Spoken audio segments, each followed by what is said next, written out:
Good morning all of you. तो psychology पढ़ रहे थे। साइकोलॉजी में जो हमने टॉपिक पढ़ा हुआ था वो था मोटिवेशन। तो मोटिवेशन की हमने meaning, definition, types of motivation, उसी के आगे हमने जो मोटिवेशन के अंतर्गत आ रही थी मूल प्रवृत्तियाँ थी, तो हमारी मूल प्रवृत्तियाँ किसने दी और कितनी होती हैं, हर प्रत्येक मूल प्रवृत्ति के साथ क्या था, एक संवेग था। तो इन सब के बारे में हमने पढ़ा हुआ था। फिर उसी से आगे क्लास को लेके चलेंगे। तो हम पढ़ेंगे आज इंटेलिजेंस। तो जो इंटेलिजेंस वो क्या है, वो एक नया टॉपिक है इसमें साइकोलॉजी में कि इंटेलिजेंस मतलब क्या होता है कि बुद्धि। बुद्धि क्या होती है? अगर कोई ऐसी परिस्थिति हमारे जीवन में आ जाती है, ऐसी कोई संकट आ जाता है जिससे हमें अपनी बुद्धि विवेक पर उसको सॉल्व करना होता है, उस परिस्थिति से कैसे हमें निकलना है, या हम अपने एग्जाम को लेके होता है कि कोई चीज ऐसे हमें है तो उसको हम क्या अपनी बुद्धि विवेक पे ही हमारे निर्भर होता है। तो उसी बुद्धि को आज हम पढ़ेंगे।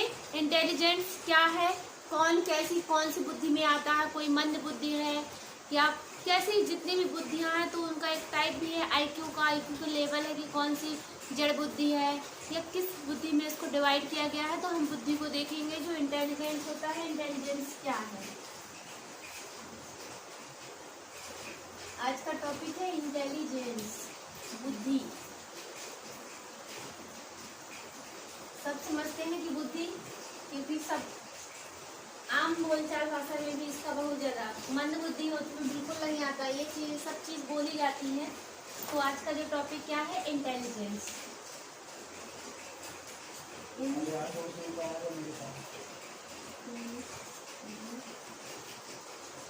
इंटेलिजेंस जिसे क्या कहते हैं हम, बुद्धि। हम बुद्धि को ऐसे भी लिख सकते हैं और इसको ऐसे भी लिख सकते हैं। बुद्धि को ऐसे भी बुद्धि लिख सकते हैं और बुद्धि को वैसे भी बुद्धि लिख सकते हैं। कोई ऐसी भी बुद्धि लिखता है। ठीक, अब हम बुद्धि देखेंगे। अब जो बुद्धि है, बुद्धि वह मानसिक प्रक्रिया होती है, मतलब या वो मानसिक शक्ति होती है जो वस्तुओं एवं तत्वों को समझने में, उनमें आपसी तालमेल या सामंजस्य खोजने में मदद करती है। बुद्धि क्या होती है, तो हम बुद्धि को कहेंगे कि बुद्धि वह मानसिक शक्ति होती है जो वस्तुओं को समझने तथा उनमें मतलब आपसी संबंध या आपसी तालमेल बैठाने में, मतलब यह तर्कपूर्ण ज्ञान देने में सक्षम होती है। क्योंकि बुद्धि से हम क्या है, तर्क लगाते हैं अपने विवेक के अनुसार। जैसे अपना मतलब जैसे नहीं कोई समझता, हम अपना कोई चीज समझ में नहीं आ रही तो उसमें क्या है, हम अपना तर्क लगाएंगे, विवेक पूरा एकदम उसमें खंगार डालेंगे अपने उसको। तो उसी को सोचना, तर्क चिंतन करना, ये सब किसमें कहा जाएगा, ये सब बुद्धि के अकॉर्डिंग ही आ जाएगा। कि मतलब प्राय मतलब बुद्धिमान व्यक्ति उसको कहा जाता है जो अपने तर्क और विवेक पर उस मतलब समस्या का समाधान मतलब ढूंढने में सहायक हो, अपने समस्या का समाधान ढूंढ ले। तो हम देखेंगे कि सर्वप्रथम जो बुद्धि परीक्षण है वो किसने दिया, ये देखेंगे। तो सर्वप्रथम जो बुद्धि परीक्षण है वो किसने दिया था, अल्फ्रेड विने ने दिया था। सर्वप्रथम बुद्धि परीक्षण, सर्वप्रथम बुद्धि परीक्षण किसने दिया था, अल्फ्रेड विने ने दिया था। अब पूछता है कि अल्फ्रेड विने ने बुद्धि परीक्षण है तो कब दिया था, तो अल्फ्रेड विने ने मतलब ये परीक्षण है 1905 में दिया था। किसकी सहायता से दिया था, तो साइमन की सहायता से दिया था। 1905 में साइमन की सहायता से दिया था। साइमन की सहायता से दिया था। ठीक, आपने इतना जाना कि जो मतलब सर्वप्रथम बुद्धि परीक्षण है वो किसने दिया था, तो अल्फ्रेड विने ने 1905 में साइमन की सहायता से दिया था। अब जो बुद्धि परीक्षण इन्होंने बताए तो वो कितने प्रकार के बताए, बुद्धि परीक्षण इन्होंने 2 प्रकार के बताए। बुद्धि परीक्षण 2 प्रकार का होता है, इन्होंने बताया 2 प्रकार का होता है। अब अब दो प्रकार का बुद्धि परीक्षण वो कौन कौन सा है, एक तो होगा शाब्दिक और एक दूसरा होगा अशाब्दिक।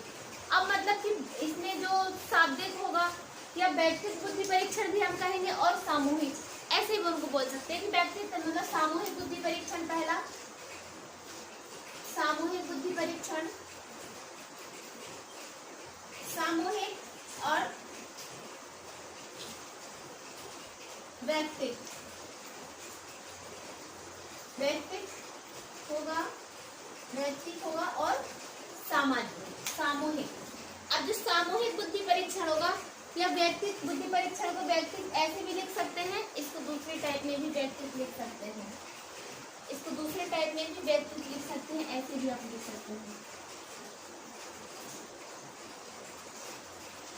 व्यक्तिगत ऐसे भी लिख सकते हैं बुद्धि को, व्यक्तिगत बुद्धि परीक्षण। तो बुद्धि परीक्षण तो आप पढ़ ही रहे हैं, तो सामूहिक बुद्धि परीक्षण, व्यक्तिगत बुद्धि परीक्षण। अब जो सामूहिक होगा वो सामूहिक को इन्होंने कितने भागों में बांटा है, तो शाब्दिक अशाब्दिक दोनों में बांटा है। सामूहिक को भी और व्यक्तिगत को भी कैसे बांटा है, शाब्दिक अशाब्दिक दोनों भाषाओं में, दोनों को बांटा गया है। शाब्दिक होगा ये भी होगा और अशाब्दिक होगा, ये भी कैसे होगा, शाब्दिक होगा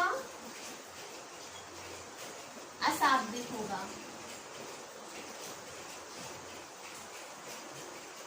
ठीक,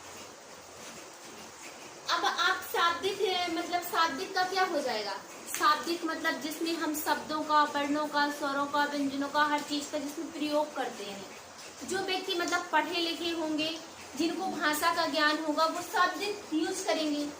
अब जो मतलब नहीं पढ़े लिखे हैं, अनपढ़ हैं, गूंगे हैं, बहरे हैं, तो उनको कौन सा बुद्धि परीक्षण होगा, अशाब्दिक, जो मतलब इशारों की भाषा समझते हैं।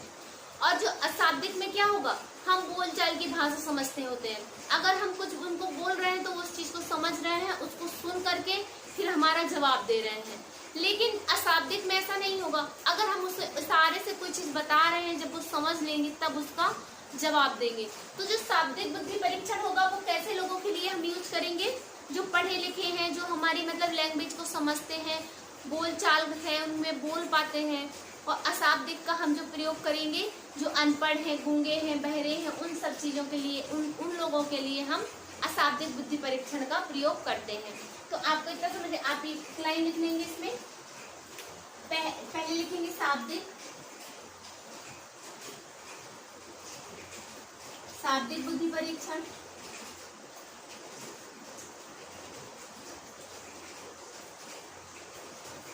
शाब्दिक। शाब्दिक में क्या हो जाएगा, वही हो जाएगा कि जो पढ़े लिखे होते हैं भाषा का प्रयोग करते हैं। इसका हम किसके लिए, पढ़े लिखे लोगों तथा जिन्हें भाषा का ज्ञान होगा, भाषा का ज्ञान हो, ठीक है, जो लैंग्वेज समझ रहे हो, जो हम बोल के कह रहे हैं वो उस चीज को ऑब्जर्व कर रहे हो, जान रहे हो, समझ रहे हो। और फिर दूसरा है अशाब्दिक,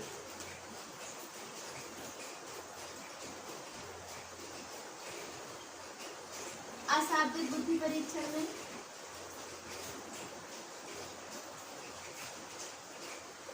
तो इसका जो हम, जिनमें हम शब्द अपने स्वर का प्रयोग ना करें, अपनी वाणी का प्रयोग नहीं करेंगे, वहां पर हम क्या करेंगे, अपने इशारों का प्रयोग करेंगे। ये तो आंखों से इशारा दिखाएंगे, हाथों से। अब छोटा बच्चा है, कोई गलती कर रहा है तो हम आंख दिखा देते हैं, वो रह जाता है।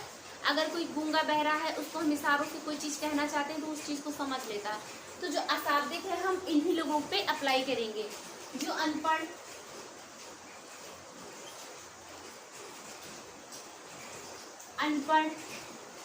गूंगे, बहरे।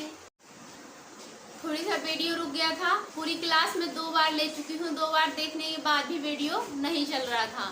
तो हम लोग पढ़ रहे थे इंटेलिजेंस में हमने उसकी मीनिंग पढ़ ली थी।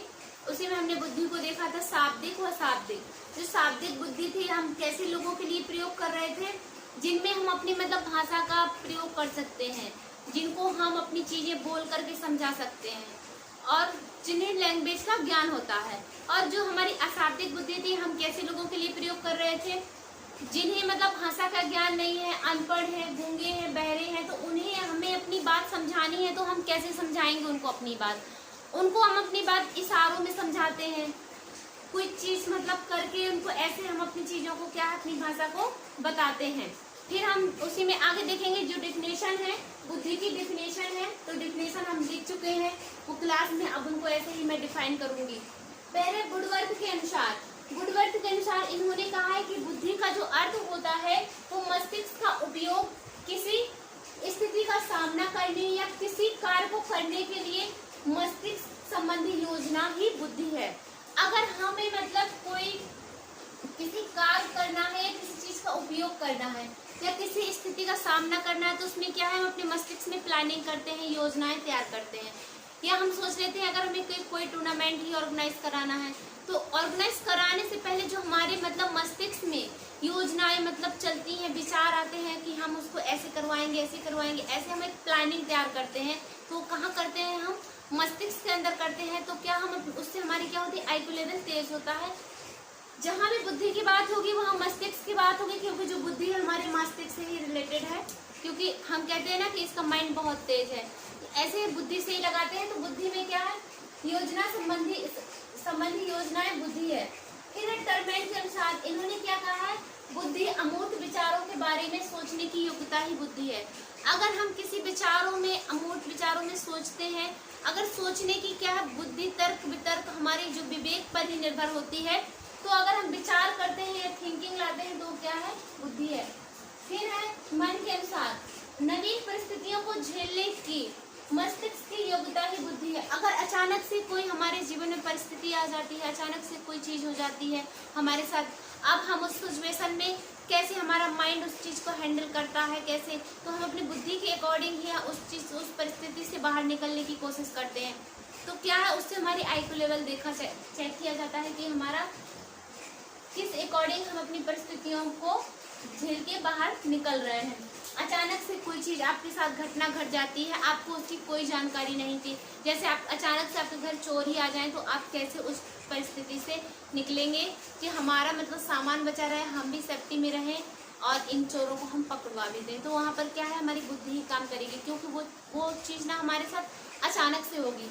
फिर है विनय के अनुसार बुद्धि ज्ञान, आविष्कार, निर्देश व आलोचनाओं में निहित होती है। अगर हम किसी चीज का आविष्कार करना चाह रहे हैं या निर्देश है, आलोचना, ये सब किस पर आधारित होती हैं, हमारे बुद्धि पर ही आधारित होती है। हमें किसी चीज का आविष्कार करना है तो जब हमारे पास ज्ञान होगा, बुद्धि होगी, हमें सोचने की शक्ति होगी, तब हम किसी चीज को कर सकते हैं। फिर है गाल्टन के अनुसार बुद्धि पहचान एवं सीखने की शक्ति है। अब बुद्धि से क्या है, हमारी एक अलग से पहचान भी बनती है। हमारे क्लास में इतने भाई बच्चे हैं, उन बच्चों में से एक ही बच्चा अव्वल होगा ना, जिसकी रैंक फर्स्ट रैंक आती होगी, तो उसकी क्या है, एक अलग पूरे कॉलेज में, क्लास में सबसे एक अलग पहचान होगी। और फिर इस प्रशंसा से वो क्या करेगा, अपनी लर्निंग में सुधार लाएगा और अच्छा बनने की कोशिश करेगा। तो लर्निंग क्या है, लर्निंग भी किससे, बुद्धि से, क्योंकि हम जितना अपनी जीवन में लर्निंग करेंगे, जितना सीखेंगे, उससे हमारा माइंड ही उतना विकसित होगा, उतनी हमारी बुद्धि भी तेज होगी। तो हमने बुद्धि का मीनिंग पढ़ा, डिफिनेशन पढ़ा, और इससे जो आगे है, थार्डाइक ने बुद्धि को 3 भागों में बांटा हुआ है, सामाजिक बुद्धि, अमूर्त बुद्धि, मूर्त बुद्धि। और इसी में कई मनोविज्ञान को मतलब अपने अपने सिद्धांत दिए हैं बुद्धि पे, इंटेलिजेंस में, जैसे द्विकारक का सिद्धांत किसने दिया है, या फिर हम कह सकते हैं कि एक कारक सिद्धांत किसने दिया, तो एक कारक सिद्धांत अल्फ्रेड जिने ने, जैसे द्विकारक सिद्धांत स्पीयरमैन ने। ऐसे मनोविज्ञानिकों ने अपने अपने सिद्धांत दिए हैं। बहुकारक का सिद्धांत हो गया, समूह तत्व का सिद्धांत हो गया। तो बुद्धि पे थार्डाइक ने तो बुद्धि को 3 टाइप्स में बांटा है, तो उसके बारे में हम नेक्स्ट क्लास में आपको डिफाइन करेंगे। आज के लिए इतना ही, थैंक यू। क्योंकि वीडियो भी बार बार रुक जा रहा है स्टोरेज की वजह से। आज के लिए इतना ही, खुश रहिए, मस्त रहिए और चैनल को लाइक एवं सब्सक्राइब करिए। फिर